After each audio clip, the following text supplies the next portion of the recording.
Slingin Dirt with Staley, an in-depth conversation with the drivers themselves about the inner workings of a dirt track racer's world. Dive deep under the helmet and inside the mind of the people who ride the high side, lift that left front wheel, and teeter on the edge of being out of control. New Slingin Dirt with Staley starts now. What's going on, everybody? Thanks for tuning in and welcome to an all-new episode of Slingin Dirt with Staley. I'm Alan Staley, and on this week's show, I travel down to Savannah, Missouri, where I sit down with the generational building Stop 30 Auto, Davis Distributing, Eagle Chassis, Davis Motorsports, 360 Sprint Car driver of the 3Z, Zach Davis. Zach talks about growing up with a dirt track in your hometown, why Dr. Pepper is better to drink after the races, and how confidence can grow when you least expect it. Plus, Zach's future plans, his Mount Rushmore of racing, and more. Intelligent, opinionated, and full of fun. A brand new Slingin Dirt with Staley starts now. Okay, so what made you get into racing to begin with? Like at a young age, what made you fall in love with it? Well, I guess love is a tricky word, but so whenever I was growing up, my grandpa, Bob Davis, was into racing. Mm-hmm. And then my great uncle was into racing, which got passed on down to my dad and his two brothers. So Dad always had stock cars growing up, and my Uncle Ricky drove them. And, you know, from the time I could speak, I was about race cars. Yeah. And about the time I started walking, I started getting into race cars. And Dad noticed we had a problem about the time I was probably 3 or 4 years old. Found out he couldn't leave keys and stuff because I'd try to start him up and drive him. So I think when I was about 5, 6 years old, mm-hmm. got into go-karts and started from there. And it's just been, once it's in your blood, you know, you can't get it out of it. Yeah. The 3Z, what's the significance of the number? Well, the Z's obviously for Zach. Yes. But the 3 is I'm a diehard Dale Earnhardt fan. Yeah. I could have went with the 69, and a lot of people would laugh at the 69, and it's not for the obvious reason. My dad had the 69er back in the day, and you know, once I realized the sexual innuendo of 69, mm-hmm. of course I asked him, I'm like, hey, what's with the 69 thing? And it actually came from some other car he'd seen back in the day, mm-hmm. which was probably a sexual innuendo. Probably. But I've always thought about running the 69 in honor of my dad, but I decided to stick with 3Z. Stick with 3Z. Do you have any race day rituals? I know some people don't like wearing green on race day. Others don't wear deodorant. Do you have anything that you I typically wear deodorant. Yeah, that's a good thing. I like to have underwear, and usually a second pair, just in case. I don't like to eat anything real heavy, so I don't like to do greasy foods. I'll do chicken, and I usually like to have something that's probably going to taste as good the second time around as it does the first time. So it comes back out. Yeah. So hard candies are pretty good, mm-hmm. or Applebee's, because Applebee's tastes like shit. So. You're on the road to a racetrack, and you stop at a gas station along the way. What is your go-to drink snack combo? Typically, it's sweet tea. As far as snacks, I'm not real big on candy bars, but I have a weak spot for Reese's Peanut Butter Cup. So it's either peanut butter cups or just regular Lay's potato chips. I like that. How much time do you spend during the race season working on the car right here in the shop? How much time do you spend wrenching, things like that? Or does it really all depend on what the car does the previous week? Well, obviously it depends on how much we tear up. Yeah. But so typically my schedule is, you know, we get home from the racetracks Saturday night, early Sunday morning. I'll unload the car. Usually, if it's not real late, we'll unload the car Saturday night. You know, get ready, power wash and everything. Let it dry off. Sunday morning, I run valves. You know, go through all the routine maintenance stuff, and then I spend, you know, so that's probably 5 to 6 hours Saturday into Sunday cleaning, and then through the week, I spend about an hour or two every day doing something, whether it's checking bolts, doing the constant things. Running the valves and changing oil and cutting filters and checking all your fuel filters and just everything. So, and I'd say for a typical week, there's probably 15 to 20 hours worth of work for me that goes before we get to the track. Same question, but for the off season, because we're in the dead of winter right now and it's cold outside. Do you want this heated shop? How much time do you spend tinkering on the cars during the off season? Well, not enough. I mean, if you've seen me on the racetrack, not nearly enough. So I spend quite a bit of time. I mean, from the beginning of October till the end of November, I try to work pretty hard to get everything ready, get the motors pulled out, get them sent off, get them freshened up. And then typically by Thanksgiving, I'm taking it pretty slow. Kind of hard to get motivated with as cold as it is. Yeah. But then, like 1st of January, it's New back Year into hits it and and start to want to get cars lettered and start getting things going. So our sport is dangerous. There's no getting around that. How do you get over that internal fear that goes on, the internal dialogue that says, well, what you're doing is very dangerous? Well, there's a lot of options to that. I've thought about it for years, and like even as a young kid, you understood the dangers of it. Even in the go-karts, and I think there's a lot of times that go-karts are more dangerous than what we're doing in a sprint car. For me, the biggest thing is always just to make sure everybody around me is prepared. Yeah. So anything could go wrong. Hell, I could get hit walking out here to the mailbox in a half hour. I'd rather do it on the racetrack, but if you really don't want to do it at all, but if you had your choice, you'd rather do it doing something you love, whether that be laying in bed with a 9-hour hard on or out there on the racetrack. But I just want to make sure everybody around me is prepared and knows if I'm in a situation where I can't drive truck and trailer home, I like to have somebody that can drive truck and trailer home. And I think to me that's worst case scenario. You come up through the ranks of the go-karts and everything like that. What made you decide I want to run 360 sprints? Yeah, so that's a long story, if you got time. I got time. So when I was about 13 years old, we'd been traveling around racing go-karts and off and on as much as we could do it, as much as my parents could afford. And we'd ran kart nationals and done fairly well, and we'd won a lot of races locally, won a lot of races at Savannah and Topeka, Mayetta, just all the places that we'd ran. Everywhere we went, we'd done well. Yeah. And, I'd always been enamored with sprint cars, and my dad wasn't. My dad was not a sprint car guy. My dad thought that somebody strapped into a sprint car either had a death wish or had more money than they knew to do with. And he was actually right, I think, about both of them. But that's what I wanted to do, even though he wanted me in a stock car. And we decided after kart nationals, I think I was 13, going on 14. We decided that it was time to get out and move on to something different, whether that was stock cars or sprint cars or four-wheelers or whatever. Just time to move up. We were done with go-karts and all the politics that were involved with that. And the tire game, because I don't know if you've been around the go-kart thing, a little bit, my God, it makes you want to beat your head against the wall. So we decided to get out of that, and we were on our way out to 36 one night to watch, and we'd ran into Randy Hibbs on the way in. And growing up for me, Randy Hibbs was like Superman. He's an icon. He was the guy.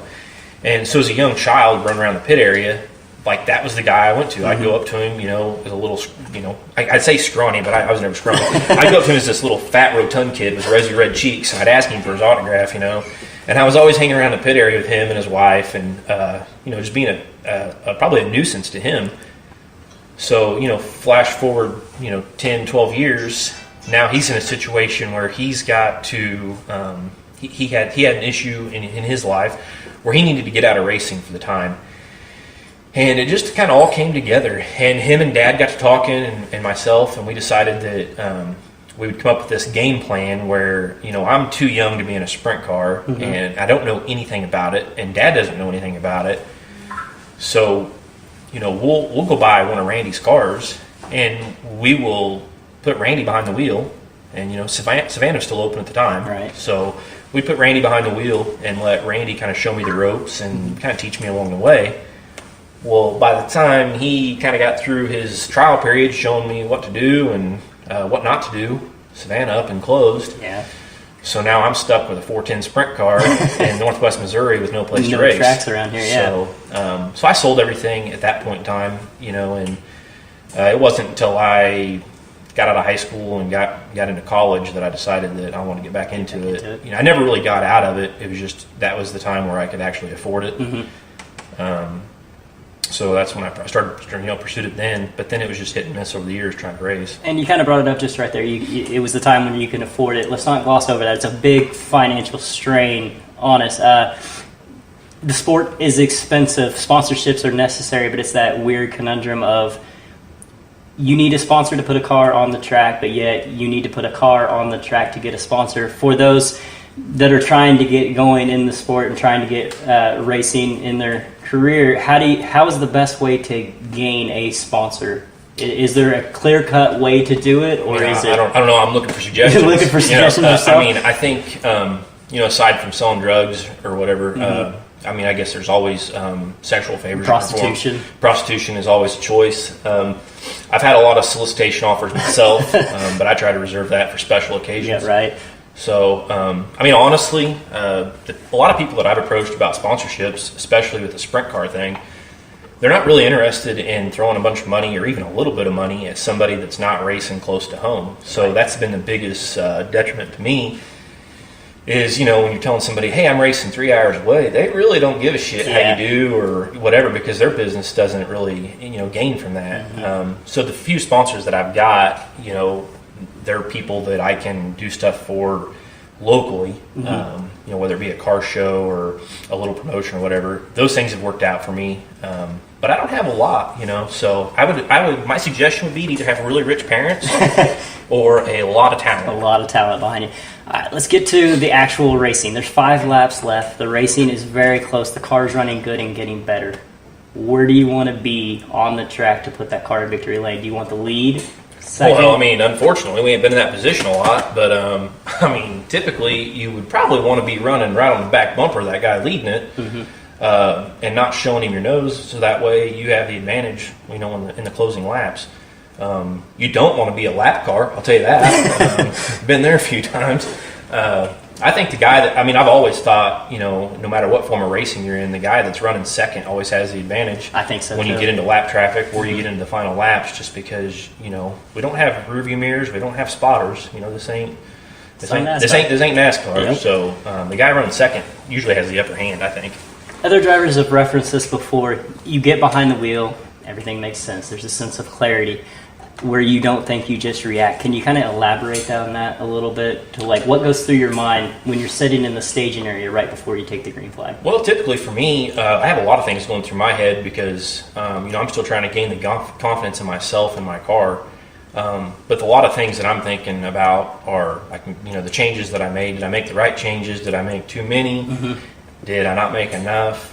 And typically, that's about it. I mean, and for me, that's kind of always been the release for racing is when you go racing, from the time I get to the racetrack to the time I leave, there's literally nothing else that matters to me. Yeah, everything else just goes away. You're out I of don't the track, care about friendships. I don't care about relationships. I'm there for the race car. I'm there for the racing. And it's just, for me, it's just always been kind of a relief. Okay. As much as it is stressful, it's also been a relief. It is stressful. You kind of hit on a little bit of competition or camaraderie. How do you view your other drivers out there on the track? Are you friends in the pits? Everything's off when you strap in the car? It's right now, it's a difficult question for me because this was my first full year in a sprint car. So as far as competition goes, right now, I'm not really much competition. I mean, there's nights where I'm pretty decent, but there's nights where I'm not worth shit. So it's more competing with yourself, trying to get better. So I'm competing with myself, and I say there's a camaraderie. The camaraderie exists before the races and maybe after the races, depending on who you pissed off throughout the night. And then during the winter, I've made some friendships, like running out the lake this year with guys that I didn't know and turned out to be pretty cool guys, like Tyler Blank and his guys. They're all real cool. And, I didn't know him really before this year. I'd seen him around, but didn't know anything about him. So, there's friendships that you develop, but I also, have a very old school approach, and I don't want to let anybody know what I'm doing, even though I don't think anybody gives a shit about what I'm doing right now. I don't want anybody to know what I'm doing. I don't really want to know what they're doing, just because to me that's always been kind of the thing about racing. That's the competition, trying to figure out a way to get better than them in the pits and on the track. What is your favorite post-race beverage? Well, I don't drink at all, so typically my go-to right after the race is Mountain Dew. So gotta love it. I like to get jacked up on Mountain Dew. Yep, nothing wrong with that. Or Dr. Pepper, but I won't drink Dr. Pepper before a race. So why is that? Well, because mostly it makes my stomach hurt real bad and makes me feel like I got a shit even worse than I normally do. So I try to stay away from the Dr. Pepper before the races. But after the races, I'll settle for a Mountain Dew or a sweet tea. What is your dream car? What do you want to go get groceries in? Oh, get groceries in. Well, I don't like getting groceries at all. But I don't know. I've always been a fan, like everybody else, of the old Camaros and such. The old muscle cars. Chevrolet, GM. As far as I'm concerned, that's the only company that makes trucks or cars. I don't know if I can talk to you anymore after that. This conversation may be over. I really like. Right now, what I really like to have is a 65 or a 66 GMC 1-ton. Now, do you want it all pimped out from the start, or do you want to take the time, turn the wrenches? I'm one of those guys that likes to build and not buy. Yeah. So I would just soon find one in a fence row somewhere and make it my own. Hollywood is calling. They're making a movie about your life. Who plays you? Well, probably the biggest dick some bitch they can find. I don't know. If I had curly hair, I'd say Danny McBride, because we both have similar body styles, and I think we're both pretty goddamn funny. Sense of humor is pretty on par. Based on body types, we'd probably have to go with like a Seth Rogen, somebody like that. Now, obviously, like Dwayne Johnson could probably try, but I think I'd probably have to hit the weight room a little bit.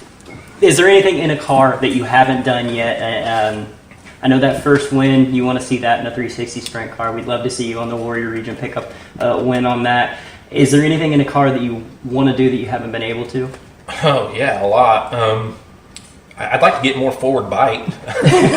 No, I mean, honestly, it's a catch-22 for me because I'm super competitive, and it sucks to go somewhere and get your ass beat like every night. But I feel like that's part of paying your dues and learning, especially when you're doing it on a budget. So my biggest goal, I guess, week in and week out, is to get to the racetrack, turn competitive laps, and try to keep my car in one piece.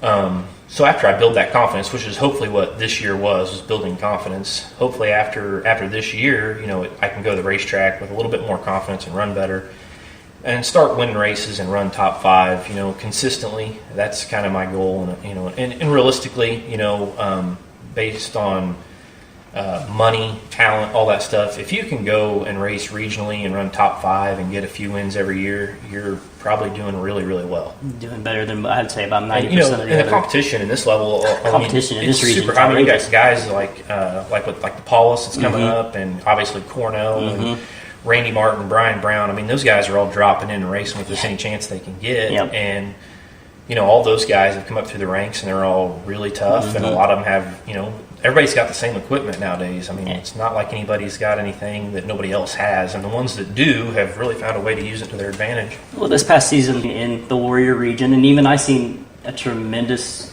improvement from the beginning of the year to the end of the year. What was the thing that you would say that you learned the most?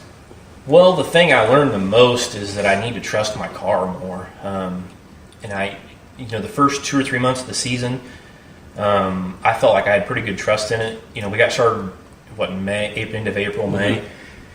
By the end of May, I was feeling pretty good in the car, and I think it was the first or second week of June, I had about a 14-day stretch where I wrecked every damn time I hit the racetrack, and it just shot my confidence for the rest of the year, and it made me do the things that I was doing earlier in the year I wasn't doing.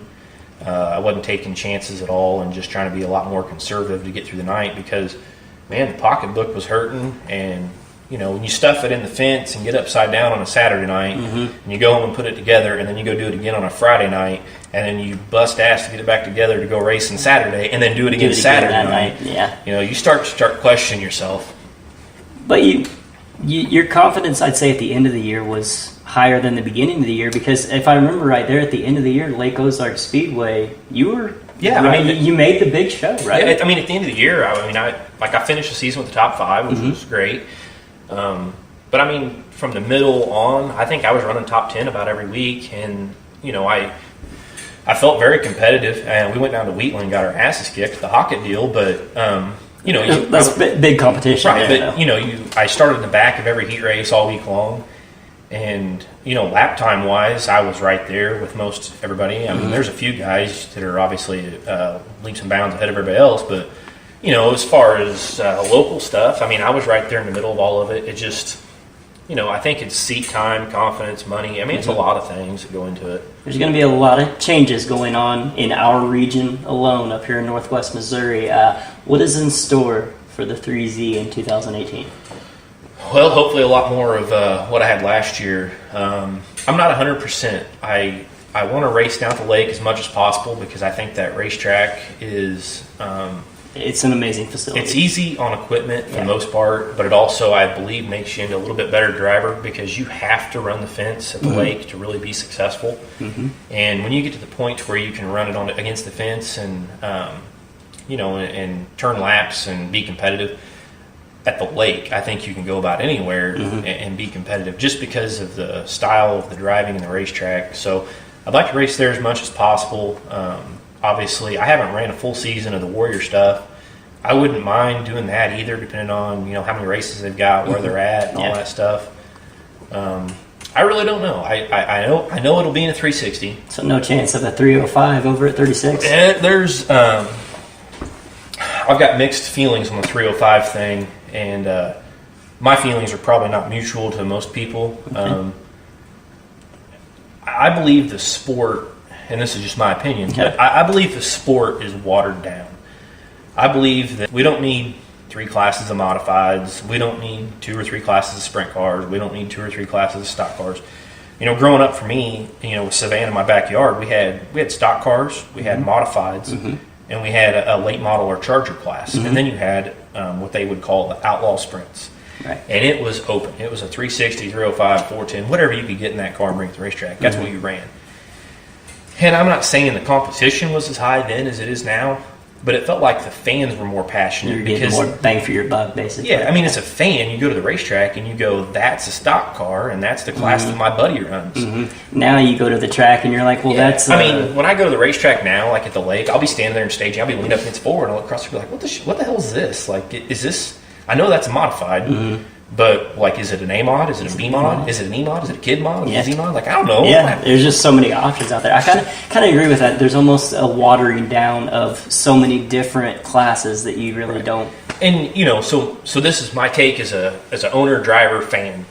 As an owner, I think I want less rules, but I just want the rules enforced. Yeah. As a driver, I want more rules and I want them enforced because, it's going to help bring the competition closer. But as a fan, I want to see distinct classes. I want to see good racing. But I think you got to factor all those things in together. And I just don't. And you want to reduce cost. I know that's the 305 thing. But that's why the 360s came along, was to reduce cost. Reduce cost of the 410s. And what we did was, for the first 4, 5, 6 years that the 360s were in the area, we killed the cost of a 410. The resale on a 410 was nothing. I basically had to give mine away whenever I got rid of my 410, and then I paid double for my 360 than what I had in the 410. Well, all those things came back around. Well, now 360s and 410s are damn near the same price. Yeah. It costs a little more to freshen a 410. Yeah. You got to do it a little more often, but it all kind of came full circle, and I think the same thing will happen with the 305. I think you'll see it turn into a situation, because if there's a way to spend more money to bend the rules, we're going to find it, because that's part of the competition. It is. If you're not cheating, you're not trying. Very true. That's what they say. That's very I true. don't know that. That's what they say. I got a couple more questions. Anybody you want to give a shout out to? Special thanks. Tiny sitting over there. Yeah, we got Tiny over here in the corner watching us. Like, we got to give a shout out to Tiny, because he's my main man. And then I've also got some guys who help me every week during the summer, like Randy Rains, my Uncle Randy, Brandon Rains. So as you can see, we've got him enshrined in the Hall of Fame. I see the enshrined over there. Yeah, he can't be with us a lot because he's pretty tied down now. But we put a shrine up so that way he's always here with us in spirit, even if it is in girls' clothes. So we got to give a shout out to Brandon, and then of course Nikki. My main squeeze or side squeeze, depending on how. Don't tell her, but she's both. And then I've got like a buddy like Donnie Messick, who comes by and helps me out, Dustin Mart, and then Randy Hibbs. Randy doesn't get to make it to the track a lot, but Randy texts me, and I text him like nonstop, trying to get advice or asking questions. And he's been a huge help to me. He really is like a second father to me. He's like a demented older brother. So is that where you get the kind of warped sense of humor from? No, that actually comes from my real dad, I think. But we never got the DNA test back on that. So, still holding out hope on that one. Final question. What is your Mount Rushmore of racing? It can be all dirt, all NASCAR, a blend of both. You can throw Formula One in there if you want. Well, I don't watch Formula One. Can't blame you. I'm very Ricky Bobby. Yep. I don't watch. I mean, I follow NASCAR a little bit, but I don't watch it like I used to. For me, it's all about the dirt track deal. Same here. Sprint cars. I don't want to offend anybody, but I don't fucking watch modifieds, and I don't really want to offend anybody. I really don't fucking watch stock cars. I watch sprint cars. So I'm out Rushmore for racing. I think based on accomplishments over the course of a career, Steve Kinzer and Donnie Schatz are like 1A, 1B. Yeah, you can't argue with those. And obviously, there's guys that come up in that generation that were obviously really, really awesome. Wolfgang and Swindell and all them. But they're not on my Rushmore. I think they're close. I think based on talent alone and what they've accomplished, it's Donnie and Steve from the sprint car deal. And then, even though I don't fucking like the guy, Jimmy Johnson has got to be up there just based on what he's accomplished. Yep. And then I think Earnhardt has earned the right to be up there. So without a doubt. I mean, I'm not down with history. I don't know how many are on the fucking Mount Rushmore, but that's 4. That's 4. We're good at that. Okay. All right, that's about all I got for you, buddy. I appreciate it. You open up your shop here. Let me kind of take a look around. And beautiful place here. Again, Well, no problem. Thank you. Thank you, man. Appreciate it.